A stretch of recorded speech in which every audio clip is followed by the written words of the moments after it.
Good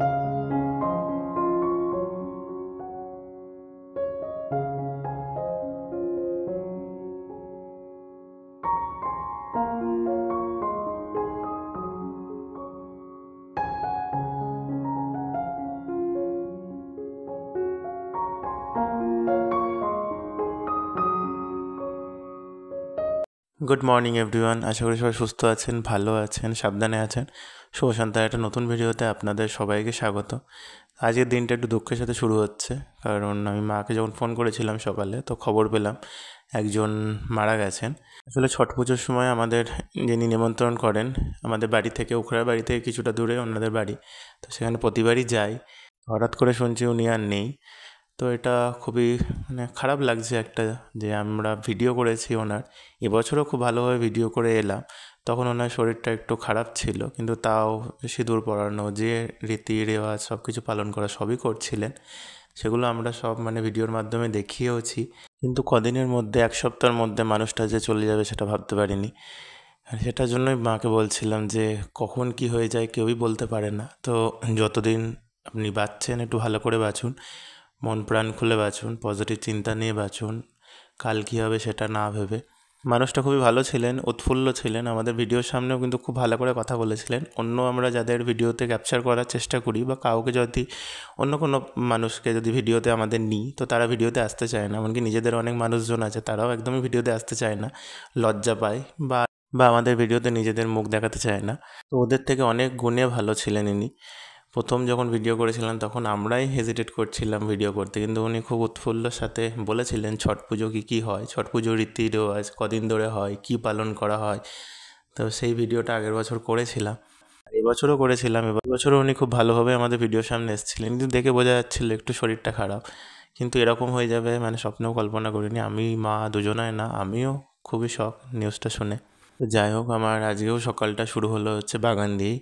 সকালে এখন বাগানে আসতেই হচ্ছে, কারণ একা আছি, কেউ নেই, আর একটু তাড়াতাড়ি ঘুম থেকে উঠে পড়ছি। আর যেহেতু শীতকাল না, নিচে এসে খুবই ভালো লাগছে। চারিদিক বেশ শিশিরে ভেজা পুরো একদম, আর চারিদিক সবুজ থেকে শুরু করে, আর কিছু বাগানে গেলে আমি কিছু পাচ্ছি। বাগানে গিয়ে এরকম নয় যে ভিডিও করে চলে আসছি, বাগানে গেলে কিছু না কিছু খাবার দেখতে পাচ্ছি। যেমন হচ্ছে কুমড়োর ফুল, অরিগানো পাতা, অনেক রকমের ফুল আছে। বা কুমড়োগুলো, বিশেষ করে কুমড়োগুলোকেও কিন্তু আমি বেঁধে দিয়েছি। আপনারা যারা কুমড়ো হচ্ছে কিন্তু ঝরে পড়ে যাচ্ছে, একটু বড় হলেই ঝরে পড়ে যাচ্ছে বা একটু বড় হলেই হলুদ হয়ে যাচ্ছে, তারা আমার কিন্তু একটা টেকনিক অ্যাপ্লাই করতে পারেন। সেটা হচ্ছে কুমড়োগুলোকে কিন্তু চিনকাগজ দিয়ে বেঁধে দিতে পারেন। কুমড়োগুলোকে চিনকাগজ দিয়ে বাঁধার আগে আপনাদের কী করতে হবে, যে কোনো চিনকাগজ, নর্মাল যেগুলো সেলোপিন হয়, সেগুলোতে একটু ফুটো করে দেবেন। বড় ফুটো একদম করবেন না, হচ্ছে সেফটি পিন দিয়ে ছোটো ছোটো ছোটো ছোটো চারিদিকে ফুটো করে দেবেন, যাতে ফলটা একটুখানি নিঃশ্বাস প্রশ্বাস নিতে পারে। তো সেই অনুযায়ী ওরকম চিনকাগজ নিয়ে ফলগুলোর মুখে একটুখানি বেঁধে দেবেন, কিন্তু খুব জোরে বাঁধবেন না, হালকা করে ফাঁস দিয়ে দেবেন। এরকম করে রেখে দেবেন, দেখবেন আপনাদের ফলগুলো কিন্তু ঝরবে না, আর আপনাদের ফল কেউ খেতেও আসতে পারবে না। সাধারণত কী হয়, কোনো পোকা বা কোনো পিঁপড়ে বা এরম জাতীয় কোনো জিনিস কিন্তু ফুটো করে দেয় ফলটাকে। তো তার জন্য পুরো ফলটাই কিন্তু ভেতর থেকে নষ্ট হয়ে যায়। বিশেষ করে এক ধরনের ভীমরুল বা মৌমাছি টাইপের আছে, বোলতা টাইপের, ওরা কিন্তু প্রচণ্ড পরিমাণে কুমড়োর, এরকম কুমড়ো বলুন, লাউ বলুন, এইসব জিনিসের কিন্তু ফুটো করে দেয়। ফুটো করে দিলেই একটা ফল হবে না, শুধু আপনাদের ফুল খেতে হবে। তো ফল খেতে চাইলে অবশ্যই কিন্তু এই টেকনিকটা অ্যাপ্লাই করবেন, দেখবেন কাজে দেবে খুব। এখানে আমি কিন্তু গাছ থেকে লেমন গ্রাস কাটছিলাম, এত বড় লেমন গ্রাস হয়ে গেছে। এখন লেমন গ্রাসটা খুব ভালো পরিমাণে খাচ্ছি আমি, সবাই থাকলেও খাই, কিন্তু এখন বেশি খাচ্ছি, কারণ এখন দিনে রাত্রে দুবেলাই লেমন গ্রাস দিয়ে চা খাচ্ছি। আর চিকেন স্যুপেও কিন্তু মাঝে মধ্যে আমি লেমন গ্রাসটা দিয়ে দিচ্ছি, কিন্তু দারুণ লাগছে।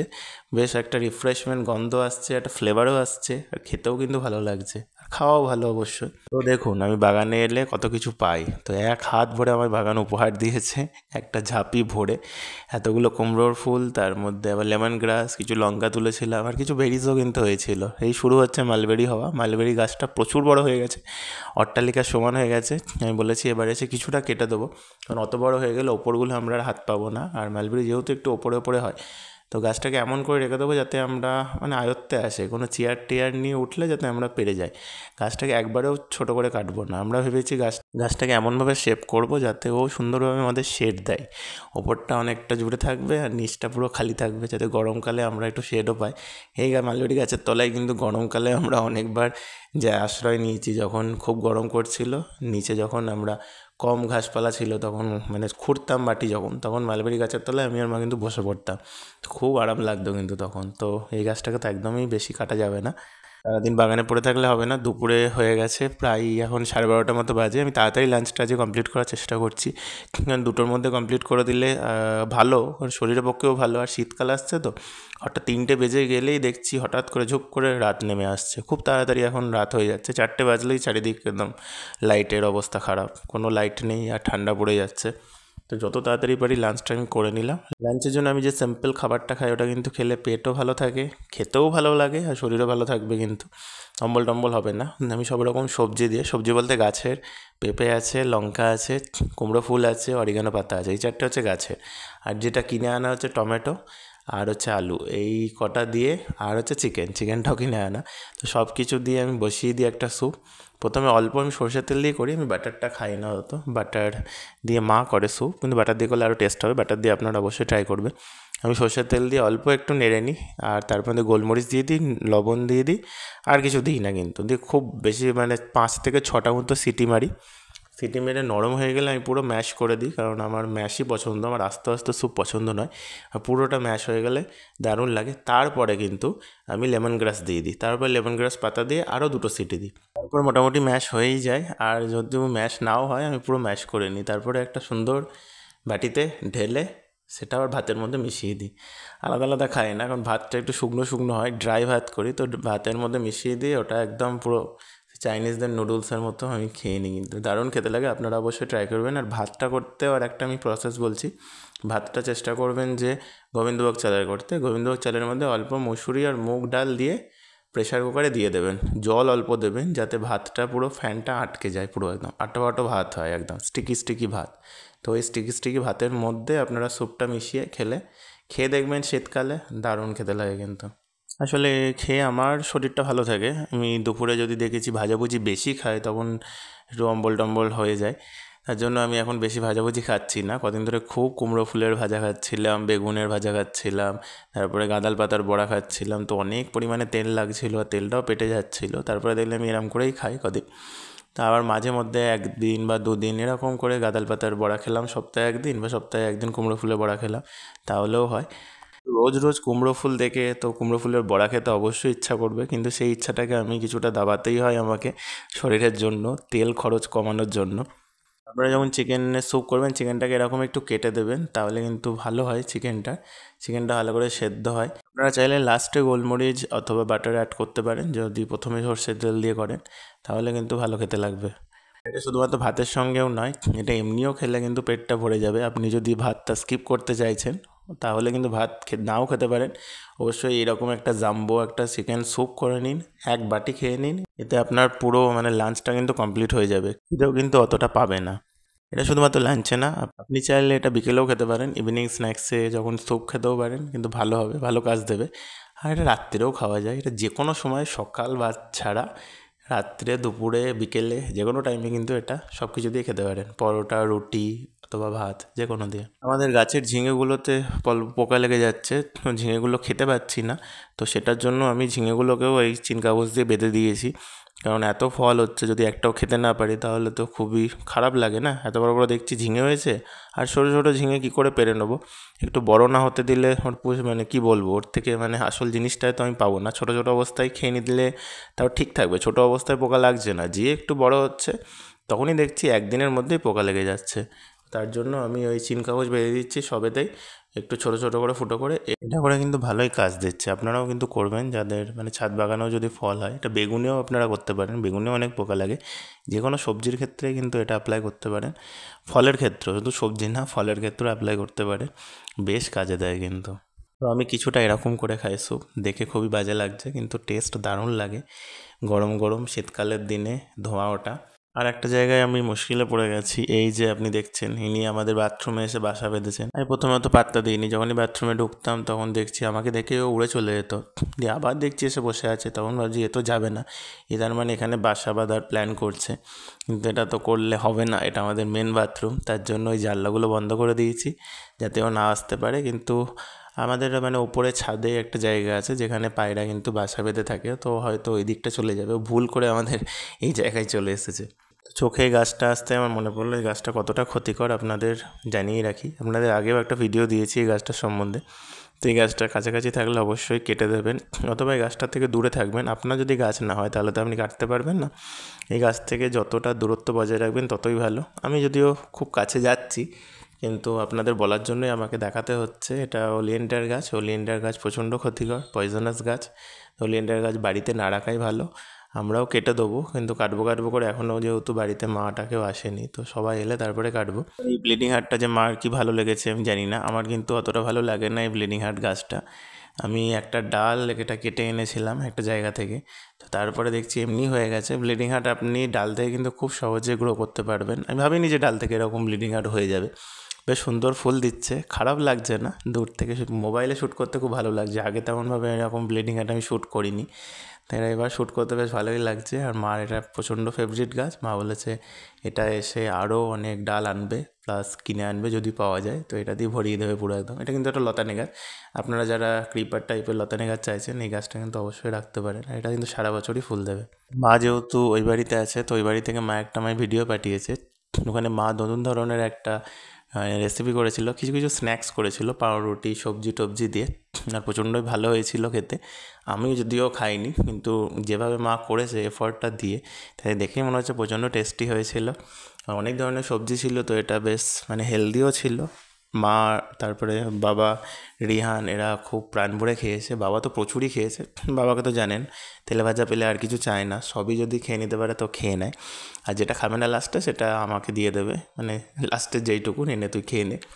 এখানে আমার যে ব্রেডগুলো ছিল, আমাদের ওখানে তো ব্রেড খাই সকালে, তো ব্রেডের সাথে এসব সবজি আছে, আলু আছে, গ্রেট করে দিয়েছিল, চিজ সব কিছু গ্রেট করে একটা স্ন্যাক্স টাইপের বানিয়েছিল। দেখতে কিন্তু প্রচণ্ড কালারফুল লাগছে না, গাজর ক্যাপসিকাম, তারপরে হচ্ছে আলু ছিল, গ্রেটেড আলু, চিজ থেকে শুরু করে, আর কি বলবো ধনেপাতাও দিয়েছিল। আর ওখানে যেহেতু উখড়াতে আমাদের প্রচুর রকমের সবজি পাওয়া যায়, এখানে বর্ধমানে পাওয়া যায় কিন্তু অনেকটা যেতে হয়। আর উখড়াতে আপনি যদি 1 পা 2 পা হাঁটেন আমাদের বাড়ি থেকে, তাহলে কিন্তু সবজির পুরো একদম ঢাল মেলা বসে থাকে, আর সব ধরনের সবজি পাবেন আপনি। গরমকালেও কিন্তু বিনস, ক্যাপসিকাম, গাজর, মটরশুঁটি সবই পেয়ে যাবেন। আর শীতকালে তো ভর্তি। তো ওখানে গেলে সবজির প্রতি একটা আলাদা অ্যাট্রাকশন হয়, আর বাবা প্রচুর পরিমাণে সবজি আনে। ওখানে গেলে কিন্তু এরকমই হয় যে চিকেনটা খেতে অত ইচ্ছা করে না, চিকেন, মাছ, পনির এসব খেতে বেশি ইচ্ছা করে না, সবজির প্রতি বেশি খেতে ইচ্ছা করে। সবজি দিয়ে নতুন নতুন রেসিপি বানাতে ইচ্ছা করে। আর ওখানে মাছটা কিন্তু অতটা খুব ভালো পাওয়া যায় না, যেমন বর্ধমানে মাছটা খুব ভালো পাওয়া যায়, ওখানে মাছটা খুব ভালো পাওয়া যায় না। ওখানে সবজি, চিকেন, আপনি আরামসে পনির টনির খুব ভালো পেয়ে যাবেন। মাছটা ভালো পেতে গেলে একটু দূরে যেতে হয়, তো মাছটা অত খাওয়া হয় না ওখানে। ওই পনির, চিকেন এসবই খাওয়া হয়। আর বিশেষ করে পালং শাক, ওখানে পালং শাকটাও ভালো পাওয়া যায়, তো পালং শাক দিয়েও নতুন নতুন আইটেম ওখানে ট্রাই করি। পালং চিকেন, পালং পনির এগুলো তো আছেই। মা খুব ভালো ভালো রান্না জানে, কিন্তু ডিপেন্ড করে সেটা মায়ের মুডের ওপর, মা কখন করবে। যেদিনই ভালো রান্না করো, আমি বলি যেদিনই তুমি খুব ভালো ভালো রান্না করো সেদিনই তুমি ঝগড়া করো। তার জন্য মা এবার পণ নিয়েছে, না আমি ঝগড়া করবো না কোনো কিছু, আর কাউকে বকবও না, ভালো ভালো রান্না করে খাওয়াবো। আর তার জন্যই তো ইউটিউবে একটা রান্নার চ্যানেল খুলছি। তো রান্নার চ্যানেল খুললে কার বেশি লাভ হবে সেটা তো আপনারা জানেনই। বাবা আর বাবুই, রিহান এদের খুব বেশি লাভ হবে, ওরা টুকটাক ভালো জিনিস খেতে পাবে, আর টুকটাক আমিও খেতে পারবো, আমারও বেশ লাভ হবে। আমার তো কোনো বাদ বিচার নেই, আমি মোটামুটি যাই দেবেন আমি খেয়ে নিই। আমি অতটা খাবার নিয়ে নখরাটা করি না। এখানে সবচেয়ে মজাদার হচ্ছে খাওয়ার পর হচ্ছে বাবার রিয়াকশান। বাবার থেকে রিয়াকশান নেওয়া হয় যে বাবা খাবারটা কেমন হয়েছে বলো ওটা। কারণ বাবা খুব কমই রিয়াকশান দেয় কোনো কিছু খাবার ভালো হলে, বা কোনো কিছু খাবার যদি বাবার পছন্দ হয়, ফিলিংসটা অত বাইরে আনতে পারে না একদমই। তো এখানে মা ক্যামেরা নিয়ে বসেছিল, তো মা বুঝে গেছে বাবা এখন যেহেতু ভিডিও হয়, তো বাবা বুঝে গেছে কোনো কিছু যদি ভালো রান্না করে সেটা রিয়াকশান দিতে হবে, বা সেটা ক্যামেরায় শ্যুট করতে হবে। এটা প্রথম প্রবলেম হতো, বাবাটা বা কেউই বুঝতে চাইতো না, অত রিয়াকশানও দিত না। কিন্তু এখন আস্তে আস্তে অনেকটা শিখেছে, অনেক বলতে প্রচুর শিখেছে বাবা এখন। ইউটিউবে ভিডিও করে অনেকটা এদের সোশ্যালি হওয়া গেছে, কারণ একদমই আনসোশ্যাল ছিল সব।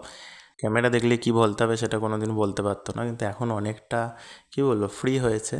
আর ফ্রি হয়ে আমাদেরও খুবই হেল্পফুল হয়েছে ভিডিও করার জন্য, কারণ ব্লগ বানাচ্ছি, ডেইলি ব্লগ, তো সেটাতে যদি ফ্যামিলি ইনক্লুড না হয় তো আমাদের নিজেদেরই ভিডিও করতে কেমন লাগে। আমার বিশেষ করে এখানে আমার কাজ শেষ হয়ে গেছিলো, তো কিছু শর্ট নিচ্ছিলাম, দেখলাম বেশ ভালো দেখতে লাগছে আমাদের বাগানটা। অনেকে আবার কমেন্টও করেছে আমাদের বাগানটাকে বোটানিক্যাল গার্ডেনের মতো লাগছে। হ্যাঁ, বোটানিক্যাল গার্ডেনই, এটা ছোটোখাটো, কারণ অনেক মেডিসিনাল প্ল্যান্টও আছে আমাদের বাগানে, আর বড় বড় গাছও আছে, ফুল ফল সবই আছে কিন্তু। তো কোনো ছোটোখাটো বোটানিক্যাল গার্ডেনের থেকে আমাদের বাগান একদমই কম নয়। আর এখন তো চারিদিকে ঘাসপালা, বিভিন্ন রকমের গাছ, কুমড়ো গাছ, লাউ গাছ হয়ে পুরো একটা ছোটোখাটো বোটানিক্যাল গার্ডেনই হয়ে গেছে। যখন কেউ আমাদের বাগানের তারিফ করে, প্রশংসা করে, খুবই ভালো লাগে, কারণ বাগানের পেছনে আমরা অনেকটা টাইম দিই, খাটি।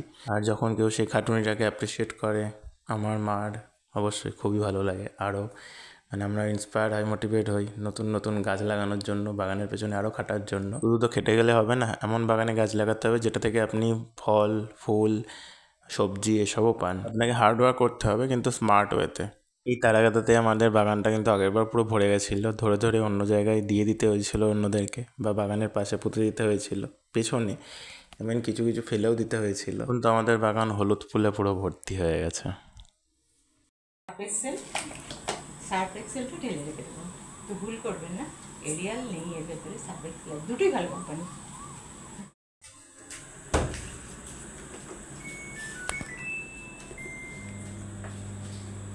আমার দেশি ম্যান্ডেভিলা গাছ এত ফুল ফুটেছে, আমি কিভাবে এর পরিচর্যা করেছি এটা বলতে গেলে, আমি সামান্য পরিমাণে খোল জল দিয়েছিলাম গ্রীষ্মকালে। এটা দেশি ম্যান্ডেভিলা বলে এ বৃষ্টির জল এবং রোদ দুটোই খুব সহ্য করতে পারে। আপনারা বারান্দাতে লাগাতে পারেন, এরকম গ্রিল বা কোনো কিছু জাতীয় জিনিসের উপর ভর করে ধরিয়ে লাগিয়ে দেবেন। এটা হচ্ছে একদম দেশি গাছ বলে এর খুব ভালো, আমি রিভিউটা খুব ভালো দিচ্ছি। রং খুব পছন্দ, তাদের জন্য এই ফুলটা একদম মাস্ট। আর এটা হচ্ছে রাতের অন্ধকারে এত ভালো লাগছে সাদা রংটার জন্য। এটা আপনারা লাগান, খুব ভালো রেজাল্ট পাবেন। হচ্ছে আবার একটা নতুন ভিডিওতে।